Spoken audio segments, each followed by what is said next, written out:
বাবুল খলিফা। পিতার নাম কি? আব্দুর রব খলিফা।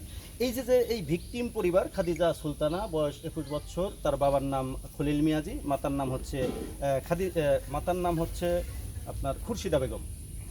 এই পরিবারটার উপরে যে কোনো কারণবশত আপনারা তো মানবাধিকার লঙ্ঘন করে কোনো প্রকার আপোষ সালিশের চাপ সৃষ্টি করা তো আপনি করেন নাই, বা আসলে করেন নাই?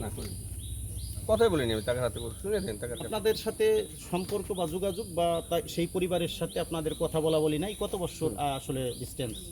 কয় বছর? 7-8 বছর হয়েছে। তা ওই যে ওই সালিশ দর বসেছে। তার মানে 7-8 বছর ধরে তাদের সাথে আপনার কোনো সম্পর্ক নাই, বা রাস্তাঘাটে চলার মতো সেরকম কোনো আপনি করেন না, যেহেতু আপনি ব্যস্ততার ভিতরে আছেন। আপনি পেশাগত কাজ কি করেন? পেশাগত কাজ কন্ট্রাক্টর, আপনি ব্যস্ত থাকেন। এই ব্যাপারে আপনি কোনো জোর আপোষ সালিশের কোনো ব্যাপারে আপনি জড়িত না। অসংখ্য ধন্যবাদ। হয়েছে।